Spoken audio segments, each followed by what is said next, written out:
అబద్ధానికి నిజానికి మధ్య తేడాను ఒకే ఒక క్షణంలో కనిపెట్టడం సాధ్యమేనా? అవును, సాధ్యమే. అక్బర్ ఆస్థానంలోని బీర్బల్ చెక్కిన ఈ అద్భుతమైన కథలో ఆ రహస్యం దాగి ఉంది. రండి ఆ కథేంతో చూద్దాం. ఒకసారి ఊహించుకోండి, జనంతో కిక్కిరిసిపోయిన ఒక బజారు. ఆ గోలగోల మధ్యలో ఒక పనివాడు ఒక ధనవంతుడి చొక్కా పట్టుకొని దొంగా దొంగా అని గట్టిగా అరుస్తున్నాడు. చుట్టూ జనం పోగయ్యారు.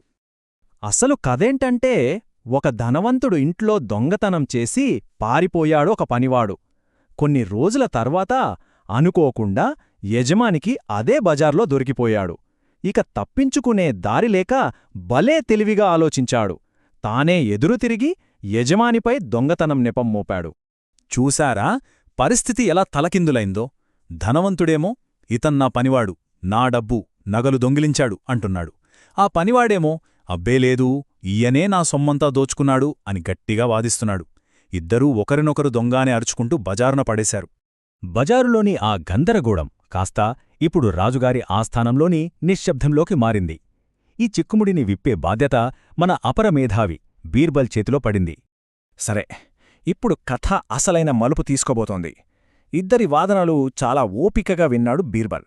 ఆ తరువాత నిజాన్ని బయటపెట్టడానికి ఒక వింతైన, ఎవ్వరూ ఊహించని పరీక్ష పెట్టాడు. అసలు ఆలోచించండి, ఒకరు అవునంటున్నారు, ఇంకొకరు కాదంటున్నారు.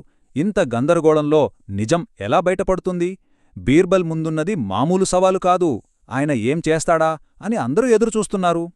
బీర్బల్ పెట్టిన పరీక్ష చూడటానికి చాలా సింపుల్గా ఉంది, కాని దాని వెనక ఒక పెద్ద ప్లానే ఉంది. ముందుగా ఇద్దరినీ ఒక కిటికీ దగ్గరకు తీసుకెళ్లమన్నాడు. తర్వాత వాళ్ళిద్దరినీ తలలు బయటపెట్టమని ఆజ్ఞాపించాడు. ఇంతకీ బీర్బల్ ఏం చేయబోతున్నాడు? అప్పుడు ఆ సభ మొత్తం ఒక్కసారిగా నిశ్శబ్దంలో మునిగిపోయేలా బీర్బల్ ఒక భయంకరమైన ఆజ్ఞ జారీ చేశాడు. ఇప్పుడు ఆ పనివాడి తల నరికేయండి.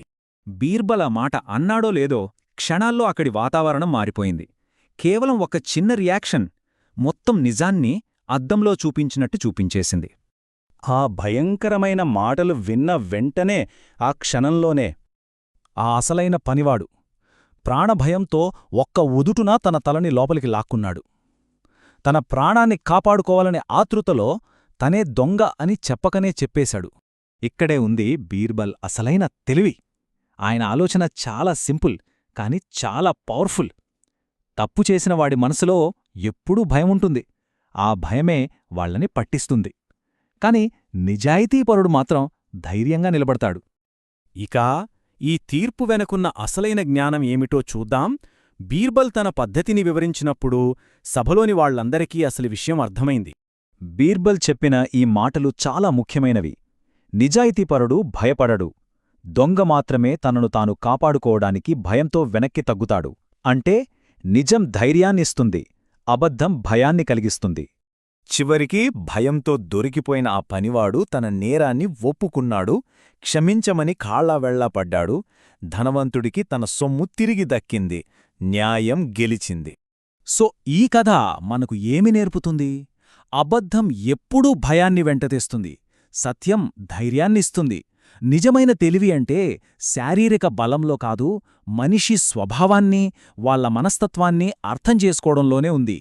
ఇది బీర్బల్ కథ మాత్రమే కాదు, మనందరి జీవితాలకు వర్తించే ఒక గొప్ప సత్యం.